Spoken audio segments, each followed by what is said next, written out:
sevinimmi, yoksa kederlenimmi? Yaşıma yaş gelen qocaldır indi.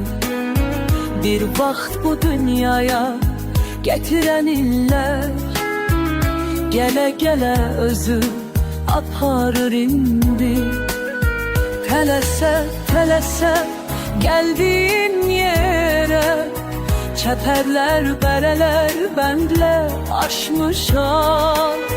İndi tələsmirəm getdiyim yerə, tələsən illərlə qarşılaşmışam.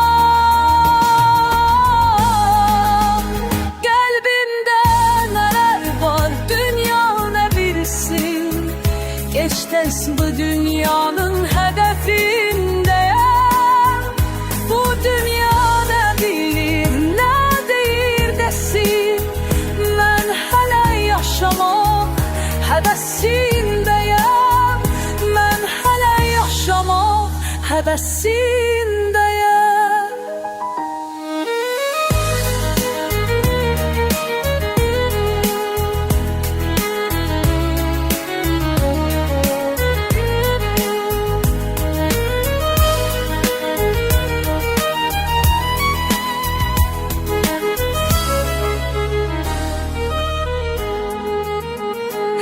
Gelen indi, koparır alır, taqəti dizindən, gücü əlindən. Gedirəm illərin axırındayam, ürəyimdə həsrət, ürəyimdə gəm. Ötübdür gül, çiçək, fəslik, bahar.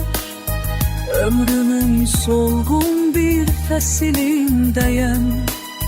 Yorulmaz ürəyim, qocalmaz qəlbim.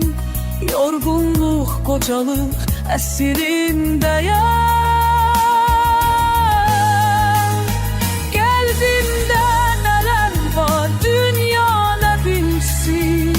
Geçtes bu dünyanın hədəfindəyəm. Dünya ne bilir, ne deyir desin.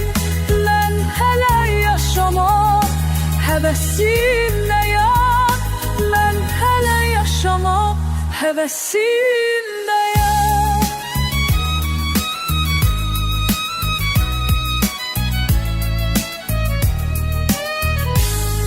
Kalbimde neler var, dünya ne bilsin.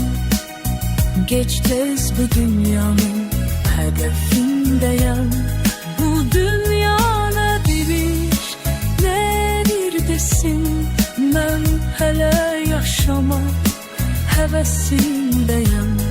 Ben hele yaşamak hevesindeyim.